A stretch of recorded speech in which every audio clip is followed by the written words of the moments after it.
We are creatures of desire. What we most desire is meaning. What makes us suffer most is a lack of meaning. The Meaningful Life with Andrew G. Marshall. Marital therapist, author, and communications trainer Andrew G. Marshall invites guests from all walks of life to discuss what makes life meaningful. Hello, I'm Andrew G. Marshall, and my witness on The Meaningful Life is consulting psychiatrist Dr. Henry Emmons, who is the author of The Chemistry of Calm, a powerful drug-free way to quieten your fears and overcome your anxiety. I'm particularly pleased to have this conversation because if we're overwhelmed with fear and anxiety, we're probably going to be more focused on surviving than living a meaningful life. We're also probably going to be flooded, overwhelmed, and unable to listen to or communicate effectively. And that's going to be a problem in our relationships too. So welcome, Henry. Let's start right at the very beginning. How connected, when it comes to calmness, are the mind and the body? Well, they're part of the same integrated system. We talk about mind and body or heart and soul as being different things, but in fact, they're not. They're just a unified whole. And the mind and the body are really integrated when it comes to the autonomic stress response system. So when we're talking about anxiety, it's bi-directional. The body can start in the body with our perceptions, our sensory input, and then it can very quickly get transferred into the mind. But also, the problem can start with our thoughts about something, and that can signal the body that we're in some sort of a emergency or crisis, even if that's not true. It's the thought that makes it so. So there's this constant interplay, and I think it is useful to think of them separately because there's different places that we can intervene or that we can do something to change things. But really, it's happening so fast, and there's such a great amount of integration that it's really one and the same. But I think that in our world, unfortunately, the disciplines are separated. You have doctors generally who are looking after the body and will be saying, I think you might have skin cancer there. And you'll have therapists who will be saying, tell me about your childhood, and are thinking about the mind. It's very seldom that the two of them are actually looked at the same time. I suppose almost your office is one of the few places where people are. As a psychiatrist, you're thinking about the body chemistry and also what's happening in somebody's life. There's actually very few places that everybody's as much focused on all of those things at the same time. That's been so true in medicine and actually even in psychiatry. People don't necessarily know this, but some years ago, psychiatry as a discipline began to forget about this integration between mind and body. I think it was there originally, but then we became so enamored with brain chemistry and medications and the like that we largely gave up that sense of integration. I actually chose to go to my training program for that very reason, because the place I went was really known as one of the early adopters and early researchers for this mind-body connection that at the time was called psychoneuroimmunology. So this notion that if you're thinking or perceiving a certain thing, it impacts even your immunological system or your neurological system. And, just a really good example that most people do not think of as being part of this mind-body connection is Alzheimer's disease. I was researching for a book about the aging brain a few years ago and was surprised myself to learn of what a strong connection there is between experiencing a really highly stressful event and then the onset of Alzheimer's symptoms. And that's not to say that the whole illness is caused by stress, but there is clearly a correlation between high levels or prolonged levels of stress and almost every physical condition, even things we don't think of as stress-related. So what I liked about your book is you sort of put the idea of stress, anxiety, and fear into a historical context. How would our grandparents and our great-grandparents and our ancestors have seen the ideas of anxiety, fear, and stress?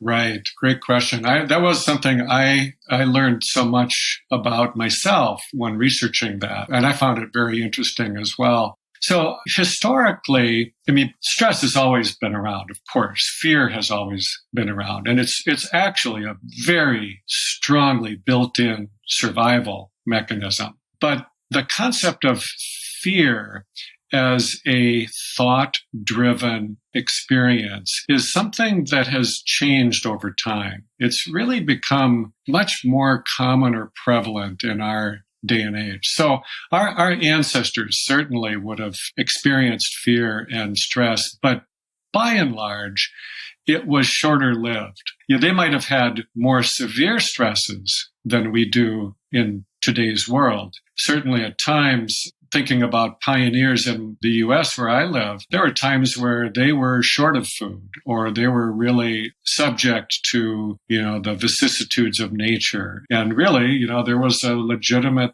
threat to their survival. That's a huge, huge stressor. But those kind of things wouldn't go on forever. Whereas in our day and age, many of the things that we find fear-inducing or stressful are not actually threats to our survival, but the body doesn't make that distinction. If we think something is a real threat to us, the body reacts as though that's actually true. And I think our problem today for so many of us is that the things that we perceive as being threatening or stressful go on and on and on. And there's just very, very little downtime or time to reset this whole system and go into that rest mode, feeling non-threatened.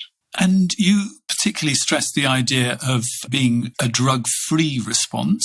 Do you think that we are too quick to reach for the medical solutions? Well, I certainly feel that we are in my country, in the U.S. I don't think it is quite the same everywhere. And I think Europe perhaps is a little more careful with some of these medications. But, there really aren't very many drug or medication solutions to anxiety. And many of the drugs that are used are highly habit forming. Very, very habit forming. And I think they need to be used with great caution.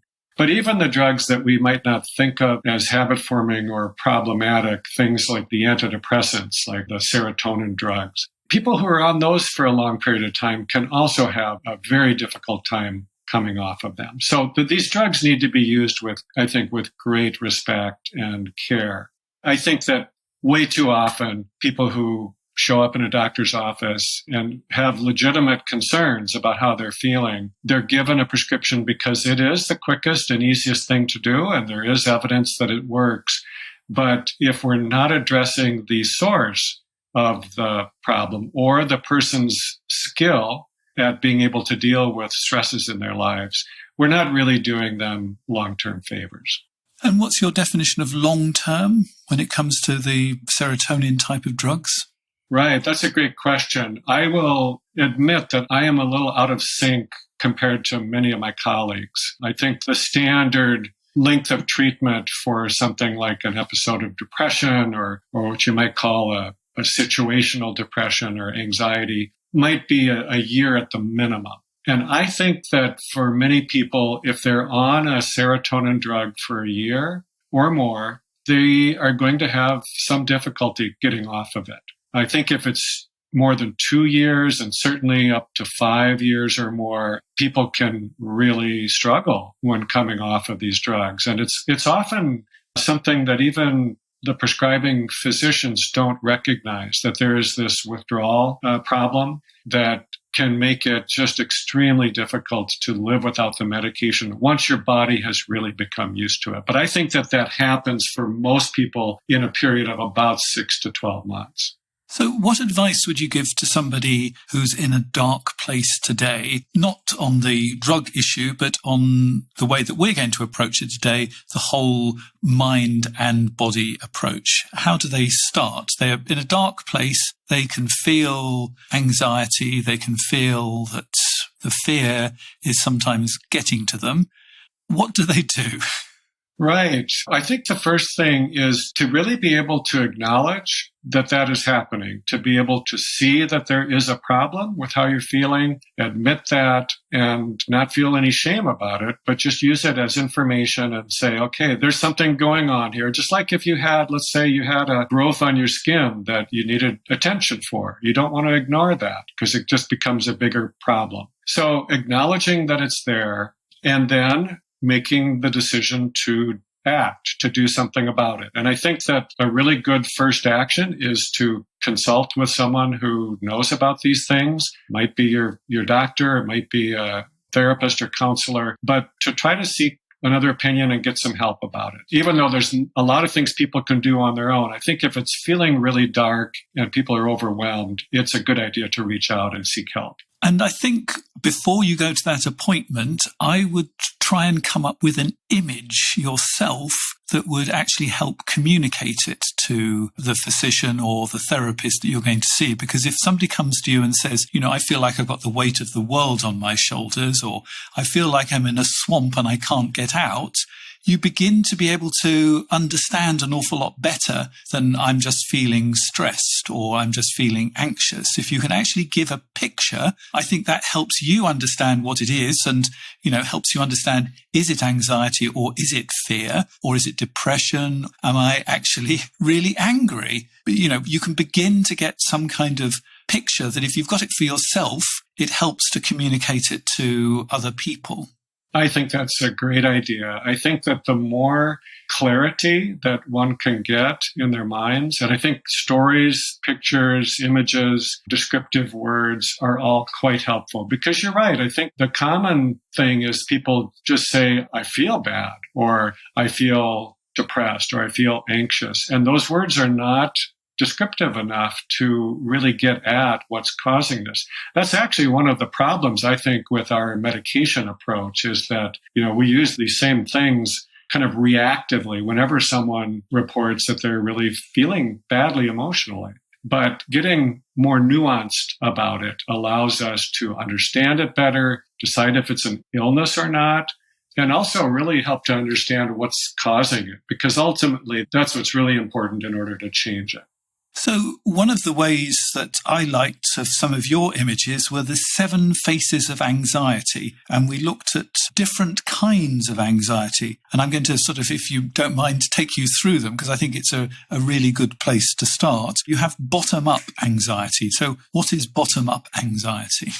Right. So this is getting back to our earlier discussion about the body-mind connection. And so the way the brain works is that there are these levels or these centers of communication. And so the brain is communicating with itself from one center to another. And there is a directional flow, if you will, from the body, from the senses, your sight, your smell, your sense of touch, that goes through the nervous system into the very base or the bottom of the brain. And then if something is clearly threatening, you don't have to think about it at all. There's just an automatic reaction that occurs. And that's sort of that bottom-up thing. There's this perception that comes through your senses that something is so threatening that you have to act right now. And this is an emergency. So that sets off all of those alarm bells, with a fight or flight reaction. But the information continues to flow, from the body up to the mid part of the brain, where some sense is made of it initially. And that part of the brain, the amygdala, for example, helps to determine if this is an emergency that needs immediate reaction. And then the information goes up to the top or outer part of the brain that we call the cortex. And that's where thinking gets involved. And we really start to try to use our minds and our logic and figuring this out to determine what to do about it. So in the bottom-up section, we have 2 kinds. We have scarcity and avoidance. Yes. So this is the part of the brain that is often referred to as reptilian because it's something that we share even with reptiles. And so it is very basic, very fundamental, and it is really about survival. So the idea that there might be a scarcity of something I need to survive, that's a big deal. And you have to act quickly. You have to act decisively in order to address that. Or there might be other things that are so noxious that we know we have to avoid them. And do you think these are things that we might be getting, these bottom-up things, from sort of deep childhood things, that suddenly when we're overwhelmed, we go into, there's not enough in the world for me, help, or I'm just so scared that I just close down? Is it the reason it's bottom-up because it's actually really from our very child brain or a very young brain as well as our reptilian brain? Yes, I think that is accurate. I think it's a very primitive sort of or early kind of reaction. So yeah, it's almost precognition before we really are able to think clearly and interpret and make good judgments about something. It's just this automatic reactivity. And you're right, that can be something that the childhood environment that one lives in, the degree to which it feels safe and secure versus, scary and vulnerable, the degree to which you are actually nurtured so that there isn't a sense of scarcity, but you have what you need in order to feel good and survive. And if those things are not present, then the person develops a sort of tone, if you will, that they have a greater tendency to react to things that they should not react to. Then let's go up to the muddled middle, where I think a lot of us are going to recognize this: panic, rumination, and compulsivity. Talk me through that. Yeah, so again, remembering that the brain functions by communicating with itself in these different centers. And for some people, I think there's a genetic variability here. And I also think that there's other influences. But there are some people whose system is simply overly sensitive, overreactive to things. And so the panic button, for example, gets set off way too easily for them. And people who have actual panic attacks, they know this very much, that there are times when they go into an outright panic, even if there has been nothing that has triggered it. Oftentimes it takes a little bit of something to trigger it, but sometimes it can happen even when they're alone and there's absolutely nothing threatening. It's almost like the home alarm system that is set way too sensitive. So, a passing car, for example, might set it off or something like that. So that's one pattern. The other two patterns, the compulsivity and rumination, I think of as having far too much activity in this part of the brain. So there's too much energy. There's a sense of agitation. And these communication pathways go into overdrive and they start looping, if you will. So there isn't any clear decision made that this is what I need to do about something. Instead, there's this loop, almost like a broken record or an old-fashioned record with a scratch in it that keeps going over the same ground again and again. But there's a sense of edginess or agitation and a little too much energy in this part of the brain. And then we have the top down, where there is two things. There's worry and learned fear. So what's the difference between fear and anxiety then, as far as you're concerned? This is simply semantics, but I think of fear as a normal physiological reaction, that there are times where we should be afraid of something. Whereas anxiety is something that we are doing to ourselves. We are creating it with our own thinking. We are feeding it, so to speak, and we keep kind of going over the same fearful thoughts. But it is about the future, usually. Anxiety tends to be future-focused. Fear might also be future-focused, but it's happening in the moment. You're feeling fearful right now about something that you think is a threat. But the fear can come from the past because, something bad happened. Somebody left you, so somebody else could leave you, sort of thing. So it has a past element to it, fear, doesn't it? It does. It's almost like the remnants of the past that are lodged in your mind. And again, there's a spectrum of this. People who have had a car accident, for example, at a certain intersection or in certain conditions, well, they're going to probably react to that same condition when they do it again. But if it's a child that experienced really severe abuse in childhood, that's a whole nother level of conditioning that is sometimes really hard to overcome. So let's continue thinking about all these different forms of anxiety, and let's think about the brain chemistry. What you're saying is what we put in our mouths has an impact on our anxiety levels.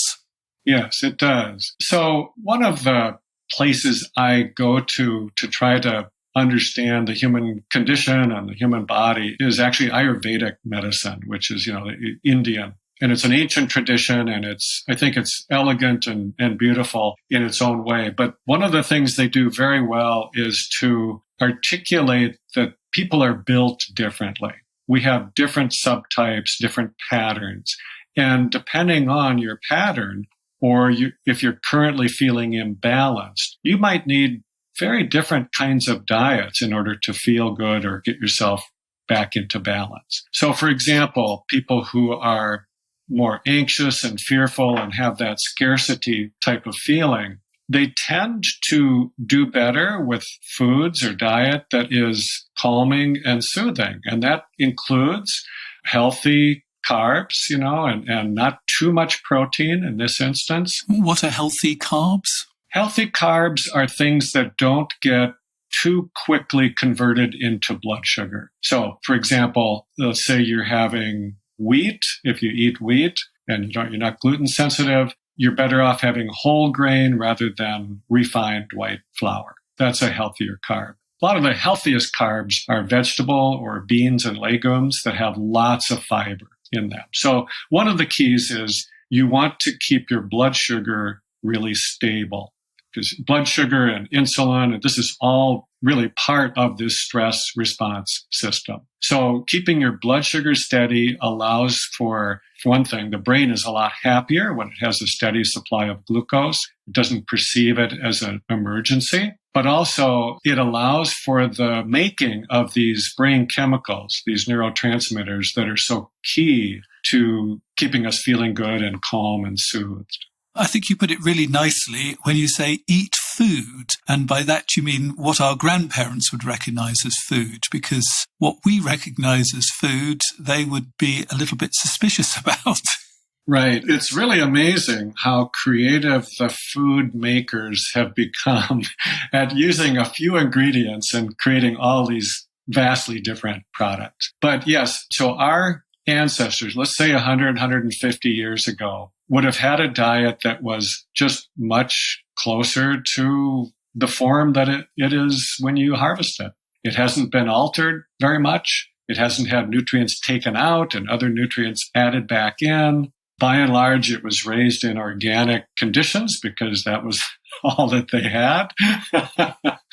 And so, really thinking about how we evolved and how our ancestors ate, it is helpful to a degree. And I don't think we have to go that far back. I'm in my early 60s, and my mother, when I was a child, basically cooked everything from scratch. Yeah. If we were going to have a pie, she got flour and water out to make the pastry.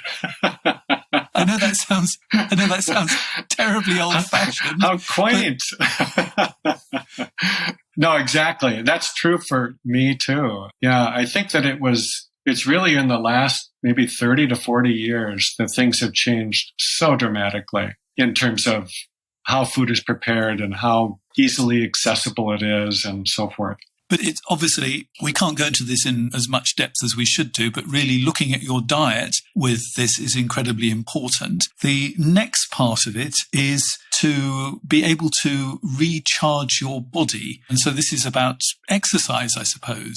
It is, but it's also about activity and rest, both. And remembering that that's the normal cycle. So, for example, an animal in nature whose life is really threatened by a predator, they will have an enormous stress response, just huge fight or flight reaction. And let's say they survive that, then their system goes into this what's called rest and digest pattern. So they might have just run for their lives. And then if they survive and the danger is gone, their stress system comes down really quickly. And they spend the next, 24 hours or so just resting and eating to try to, restore their energy. And that's a good way to think about our own activity, that we are not meant to be always on. Even exercise, people who are good about it, you're not meant to always be exercising really vigorously. So, be thinking about it in a much more organic, natural way. It's good for us, I think, to get some kind of movement or exercise every day. But there should be some days that are really laid back, more easy, gentle, restful, if you will. And then also, if you have bursts of activity, you do need rest and recovery after that. And something I heard recently, and I'd be interested to hear your thought about it, is actually finishing off the stress cycle. So often we try and clamp it down and it's still stuck in our body, and you almost need to sort of run it off or march it off. Otherwise, you've got that stress trapped in your body. What do you think of that idea? Is that truthful or not? I think it's very true. And I think that psychologists who work a lot with trauma victims are really trying to utilize this as a means of freeing them, because there is a sense in which the trauma really does live in the body until it's released. And so back to the wild animal and nature example, after they survive, if they do, they literally shake it off. Their body goes into this sort of spasm of vigorous shaking that can go on for minutes. And it's almost as if they are resetting or rebooting the computer, so to speak, because they're discharging all of that energy, all of those hormones that built up and the lactic acid that built up. And it's just a way of completely releasing it from them. And then they go on as if they weren't just threatened with death. And so, humans too, if there are ways that we can find to literally shed the experience consciously, on purpose, releasing it from our body, it can be incredibly freeing. Sometimes when I do a meditation, we start off by shaking the stress out of our bodies, a bit like the old Shaker religion in America. We'd sort of, from our knees, just shaking our whole body to try and just get some of that stress out before we meditate. Is that the sort of idea that you're thinking about? It is. And I think that if you do something like that consciously, that you decide in your own mind, I am going to shake off my stress right now. And then you do it. I think, you're coming at it from a lot of different great angles. You're creating the thought in your mind. You're taking action and doing something. You're getting your body in the act, and the body doesn't have to think about all this. It just happens. So I think it's a great way to engage this at a lot of different levels at once. And that is actually quite effective. And I would say at least 5 minutes. Yeah. Because we're about to come on to the sort of Eastern Buddhist ideas, but before you sit down and start meditating, it sort of gives you a chance to get from that transition from the, life is going, to suddenly sitting down. It's actually quite a difficult transition to make. We suddenly expect our mind to still. We haven't actually gone through any kind of transition. And that shaking can help if you're going to meditate. And I think it's also a good thing to do if you're feeling stressed, to actually have 5 minutes of shaking out the stress. Yeah, I think it's a great idea. I love that. So we're now on to some of the things that are more in my field, and this one is so important, turn towards the feeling. Because actually, if we're frightened or anxious, we try and move away from it rather than turn towards it. So why should we move towards it? Right. So this is really a foundational concept of mindfulness, in my view. What mindfulness is about really is to try to really see things as they are and try to accept things as they are. And it's important to remember that doesn't mean that you don't do anything about it. You might very much do something about it. But the first thing is that you've got to see what is actually happening, honestly, courageously, without turning away from it. And so, feelings, even the bad, negative feelings, can give us a lot of information that can be really helpful to us if we're trying to live a more conscious, meaningful, joyful life. It's just crucial information. So if I'm feeling badly, and let's just say it's fear or anxiety, if I turn towards that and allow myself to actually experience the feeling, that's a really good start to being able to release it, to let it flow through your body. So I might really go into it and feel the sense of fearfulness and threat that's happening to me right now. But it does not last. It only goes on for a short time, and then it moves on through your body and out of it. So what sort of things make you anxious then? Good question. A lot less than what used to be the case. I'm a parent. I've got 2 now grown boys who I love dearly, and they're doing fine. But I will say that some of the worst times for me of getting caught up in fear is when they're struggling. And that doesn't happen as much anymore. But when they were young, their own emotional pain would invariably make me feel that way. And I would, go to that place of, fearing that things weren't going to work out for them or so forth. So that's a really clear example in my mind. And so how would you turn towards that feeling without actually going and overloading your sons with, I'm terribly worried about you, which isn't going to help? Exactly. Well, I gradually learned that if I could react with less fear and anxiety, that it would be helpful to them. That the most helpful thing I could do, in other words, for them was to manage my own anxiety. And I got better at that. So, for me, that meant in the moment when, let's just say, my son got rejected by a friend or something, and I start, going into those thought loops.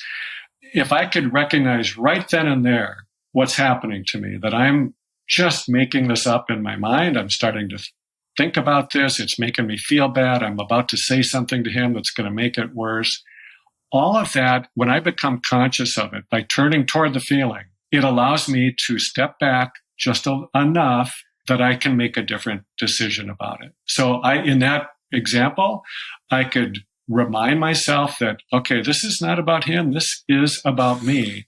And I need to manage this feeling so that I don't infect him with it, that kind of thing.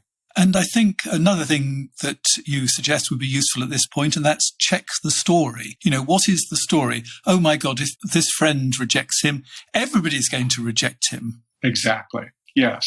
And, the story, of course, goes on and on. So if people reject him now, he's going to grow up and be, unloved and alone, or that's going to reflect on me, or it's, if he's going to be miserable, he'll be living in my basement, and, you can go on and I'll on be with a bad father. Exactly. It's never ending if you allow it to go on. And this is really tough, but let's go for it. What we've got to try and get is some form of self-acceptance, because deep down, and this is one of your quotes, which I love, suffering is kept alive by the false belief that we are flawed and inadequate. I'm going to say that again because I think it is so true, that actually underneath all of these fears is the idea that the suffering is kept alive by the false belief we're flawed and inadequate. Tell me about that. Right. Well, I believe that most of our suffering, at least our mental, emotional suffering, is caused by thoughts just like that, by beliefs that we don't even know we have, that we don't question, but they're there and they just keep replaying and replaying. So that's why it's so important initially to become aware that you're having these thoughts and feelings, to turn toward the emotion and to recognize the thought that's behind it. And the thought that's behind the thought as well. Yes. And the thought that's behind that, because the further back we go, the foundational thoughts, if we say out loud, I'm flawed and inadequate, well, it's ludicrous. I'm a bit rough around the edges and sometimes I'm not as good as I could be, but I'm sorry, I'm not inadequate. Exactly. I love the story about the Zen master who says to his students, "You are perfect as you are, and you could use a little improvement." Yeah, that's okay. We could use a little improvement, but we're really not so bad as we are. And so, but it is I think in the Western world, this is such a common belief that we have about ourselves, that there's something just deeply wrong with us. Well, and we're all the time bombarded with adverts that suggest in some shape or form that if we had this product or if we only looked this way, we would somehow no longer be flawed. That's right, isn't it? Yeah. It's very easy to believe it. Right. Yeah. We get the messages constantly. And if you were able to really notice your own thinking during the day, you'd realize that you're giving yourself those messages over and over and over again. I think we should do something that you call a loving kindness meditation. Could you help us with understanding what a loving kindness meditation is? And perhaps you could even lead us on one? Of course. So loving kindness meditation, this does come from the Zen or the mindfulness tradition. And it is one of the pillars, if you will, of really finding joy or happiness in your life, which is to learn to love well. And loving kindness really means that you are working to create an internal state of compassion, of love toward another, of acceptance toward another, and toward yourself. Many times this is done in sequences. And so the very first person that you might bring to mind is yourself. Why don't I close my eyes? And if you're listening to this podcast driving a car, maybe you should pull it over or finish the podcast off another time. But I'm just going to sit here and I'm going to let you lead me through this. Okay. So we'll do a brief loving kindness meditation. So yes. Initially, you can just allow your body to relax, to settle into the chair or the cushion or whatever you're on. Just allow yourself to sink into the earth. I've got my feet on the floor, my hands in my lap. That's great. And then allow your awareness to be on your breath. Let's say for just 3 complete breaths, using each breath as an invitation to deepen in this moment, to allow the mind to settle, the body to relax, and for yourself to deepen into the moment. I've just relaxed my shoulders finally. Great.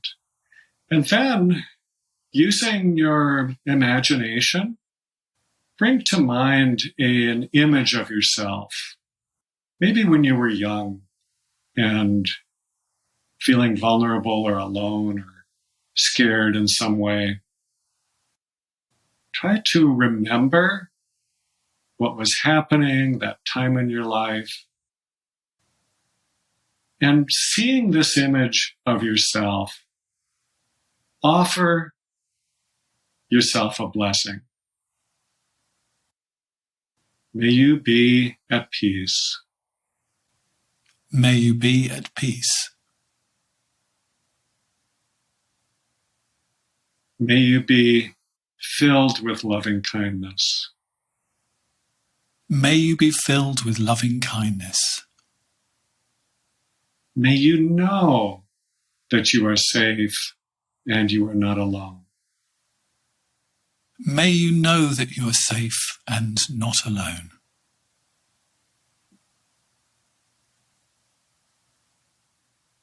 And then allow that image to fade and bring an image of a loved one, someone that you know very well and love very dearly. It could be someone who's in your life now or in the past. And just see that person very clearly. And it's as if you could invite them into the room of your heart right now in this moment and offer them your blessing. May you be filled with joy. May you be filled with joy. May you be at peace. May you be at peace.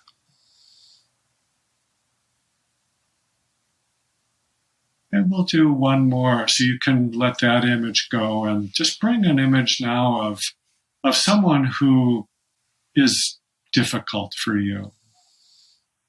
Not the most difficult, perhaps, but someone who you either find a little bit annoying or you just have some mild issues with. See that person as clearly as you can.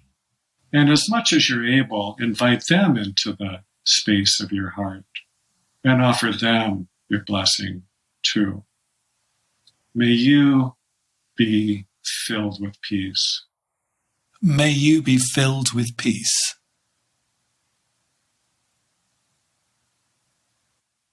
May you enjoy loving kindness. May you enjoy loving kindness. And then just sit for another moment, enjoying the experience of your own heart's openness to whatever degree that's there. Just feeling a sense of warmth or expansion or acceptance. And then allowing your eyes to open again and bringing yourself back. That was beautiful. Absolutely. Well, I won't tell you who I brought into my mind, but it was a really good thing to do. And I'm feeling, actually, by sort of opening my heart to those other people, I sort of feel more open to myself as well. Yeah. So, I think it's really important to remember that when we do a meditation like this, we're really doing it for ourselves. It might be that we are blessing others and we see it almost as that we're giving something to others, but we are giving that to ourselves as well. And, really you do this kind of practice because being more open and knowing how to love yourself or others better, it always feels good, and it always helps protect you mentally and emotionally from all the challenges that we face. And I don't think we bless enough, to be perfectly honest. It's a sort of old-fashioned idea, and it's something that belongs to priests that, somehow we can't do. But actually, it felt really powerful to repeat those blessings with you. Yes. And I think it's also helpful to point out that doing a practice like this, it's not meant to be limited to the 5 or 10 or 20 minutes that you're doing it. You're really trying to transform yourself so that this is, in a sense, this is how you live, that you are always seeing the good in others. You're always able to go through your days with a greater sense of openness and expansion and compassion or kindness for others. That you really want this to be the air in which you breathe and the water in which you swim. You want it to be your life. Blessing is the air that you breathe. That's a lovely thought. I'm going to breathe out blessings today and breathe them in. That's a lovely image. I love that. Yeah. So in a moment, we're going to look specifically at helping somebody who's written to us who has anxiety, and we'll be doing that in just a moment. The Meaningful Life with Andrew G. Marshall. Please follow us on Twitter, like us on Facebook, and visit our website, andrewgmarshall.com/podcast, where you can join our supporters club and unlock bonus material and other benefits. So one of the great advantages of joining our supporters circle is that you can send in letters to be considered by me and my guest, and this is the one I have today. I never realized how anxious I can be until I move to another country. It is partly the language, partly I don't understand how things work in a different culture, but every time an official letter comes, I start to panic. Back home, I knew how things worked. I could convince myself when I was overthinking and that my fears were extremely unlikely to come true. I also didn't take many risks. I lived in the same house for 20 plus years and I changed jobs only twice over that period. But now I wake up at 2 or 3 in the morning gripped with fear. What if the authorities do this? What if they find out about that? I can feel my body tightening up, my mind racing. I don't sleep, I'm irritable. My wife speaks the language and tells me I'm overreacting. Deep down, I know she's right, but I mainly feel misunderstood. I like my adopted country. My wife is pleased to be here, and after years living in my homeland, it only seems fair. But I'm overwhelmed about a quarter of the time. So I think we can all recognize that waking up at 2 and 3 in the morning gripped with fear. What are your thoughts about this? First, let me say, good for you for doing something like this. This is clearly outside the comfort zone, having lived in the same house for 20 years and kind of feeling nice and safe and secure. Taking a big life change and a chance like this is ultimately a really good thing to have done. And I think it might be helpful even to try to shift your thinking a little bit about this, that it's not that you are taking this huge risk, but that you are doing such good things for your brain by creating novelty and challenge and even a little bit of discomfort that you have to work with, because this is the kind of thing that makes the brain grow and grow stronger, and literally getting new brain cells and neurons that connect with one another, So it's exactly the kind of thing that you want to do. It just would be nice to do it without such fear. So maybe, in your own way of thinking about this, you can make that subtle shift in how you view this whole experience. But you also need to, try to learn some ways to dampen the stress reaction that you're having. But you already have the seeds for that in the letter that you wrote, because you're aware that this is overthinking. And almost always, when we get caught up in fear and this repetitive rumination about things that have not happened, but they could happen, it is almost always created by thought. It's not true. It's not real. What your mind is thinking might be happening is not actually happening. And so I know it sounds subtle, but it's actually quite helpful to just recognize that these are thoughts. It's not true with a capital T.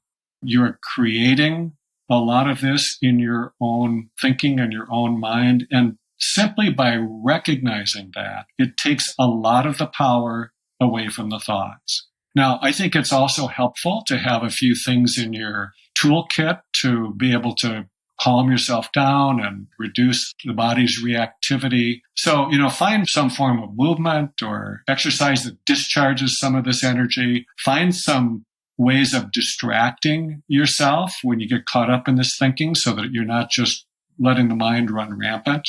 So what sort of ways could we distract ourselves if we see ourselves going into that loop of, oh my God, they're going to find out about this, they're going to come for me for that?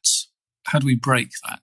Yeah, well, it has to be something that is either so absorbing or engaging that you can't do that thing in front of you and also be thinking these thoughts, or else something that simply gets you more grounded in your body. So for an example of doing something that's absorbing or engaging might be doing a game or a puzzle or watching a movie that you really like or something like that. Doing something that gets you grounded in your body so that you're out of your head and into your body might be, petting your dog or having something you hold in your hand that gives you that tactile sensation that you can place your focus upon. If you're good enough or experienced enough at meditation, you could just use your breath as the vehicle for that. But you could do something with your body, like go for a walk or, lay down in the grass or something like that, where there's a sensory part of the experience that you can direct your attention to. And I like one of your statements in the book. In fact, a couple of days ago, I had something that could have sent me into a loop. And I remembered this phrase, so I pass it on. We give power to what we give attention. So we give power to what we give attention. So explain that. Well, I really believe that this concept is true, that where we place our mind's attention is what grows in our lives. And I think that you can do a simple experiment and bear that out. That if you are shifting your focus to something that gives you a sense of joy or a sense of hopefulness, you are going to find that you have more of those feelings in your life. It is one of the most helpful practices that I know of to learn to notice where your mind is at any given time. It's a simple kind of thing with a little practice. Meditation is the conventional, tried and true way to develop the skill of being able to notice your own mind, to observe it, and see what it is directing its attention toward. It's pretty terrifying when you do. You realize it's forever leaping from twig to twig, thinking about a whole load of nonsense, I would say, most of the time. It is. And, one of the things I like to point out to people is that it is not necessary for you to stop doing that. In other words, the nature of the mind is just as you described. It's to jump from twig to twig like a wild monkey. You can't will yourself to stop that. And you don't have to. You simply have to notice that you're doing it, accept that that's part of who you are, and then learn to redirect yourself to something else. And over time, by doing that, you will find that you do less of that jumping from twig to twig. When you was talking about redirecting there, originally I had a bird in my mind. I had a sort of a robin or a sparrow hopping from place to place. And I suddenly thought, well, let's get rid of the sparrow and let's have an eagle just way up above looking down at everything. And I immediately felt my mind felt a little bit calmer. Yeah, right. Exactly. So, we have the power to do that with our minds if we develop the skill to observe the processes of our own minds and recognize that thinking is happening all the time and it is nothing more than thinking. And have you always been this calm? Because just sitting here talking to you, I just feel very calm. Is this the result of a lot of work, or did you arrive naturally calm in this world? That's a great question. No, I've not always been this calm, but I do think that it is my nature to have some degree of equanimity. I think that's probably always been true. But like most of us, I've also found myself at many times in my life completely losing my equanimity, But it's a sort of a interesting paradox. You asked if I've worked very hard to be able to be this calm, and it's almost the opposite of that. That if I work too hard at it, I just make it worse. So there's this weird paradox that it's almost effortless. It's just by letting go. It's more about releasing and letting go of things that don't matter or that aren't true or aren't real. And that process, yes, it does take some time and attention, but it's not effortful, if you will. So it's attention rather than effort. And I think that's beautiful. Thank you. Mm-hmm. As I've invited you onto the Meaningful Life to be a witness today about what makes life meaningful, I have to ask you, what makes your life meaningful? I feel like now at age 62, I am finally practicing what I preach a little bit better than I had before. And so this doesn't sound very specific, but I really feel as if I am now in the process of really learning to love well, which I think is really what life is about, and of learning to tap into the joy that is all around us, all of the time. I mean, I believe that we are swimming in joy. Most of us don't see that because we think we're swimming in pain and fear. But I feel like I am shifting my own attention to recognizing that that's there, even when life is difficult or challenging. What exactly do you mean by learning to love well? Well, one thing is that I'm getting better and better at seeing the goodness in other people, of more or less ignoring the other side of it and just... No, we're calling it shifting the attention to it. Yeah, exactly. Because that's there too. So that's part of it, is to really see that the innocence and the goodness in the people around me. I think self-acceptance is a huge part of that, learning to love well also. And then I think that it also just has a lot to do with realizing that the fundamental reality in our world and in our universe is one of love rather than one of fear. And lots of people have talked about that in different ways, but it's different when you begin to actually experience that and believe that to be true. Well, that's a beautiful thought to finish on. Well, we're not quite finishing, because if you're a member of our supporters circle, you'll be able to hear the rest of the interview. But for the time being, we're going to say goodbye. And thank you very much, Henry, for helping us all be calm for the last 50 minutes or so. You're very welcome. It's been a pleasure. You've been listening to The Meaningful Life with Andrew G. Marshall. You can follow Andrew on Twitter, like him on Facebook, and please leave a review wherever you consume your podcasts. Making, editing, and distributing The Meaningful Life comes with substantial costs, and we'd like to ask for your help. Visit our website, andrewgmarshall.com/podcast, where you can join our supporters club and unlock bonus material for every program, send in a letter to be discussed by Andrew and his guests, and join a community of other people seeking to make their life meaningful. At the gold level, you get even more benefits. Production of The Meaningful Life with Andrew G. Marshall is by Michael Dooney. Social media by Madeleine Healy. Sound engineering and theme tune by Sebastian de la Luz Mendoza. And I'm Susie Colick. Please tell your friends and spread the word. Thank you.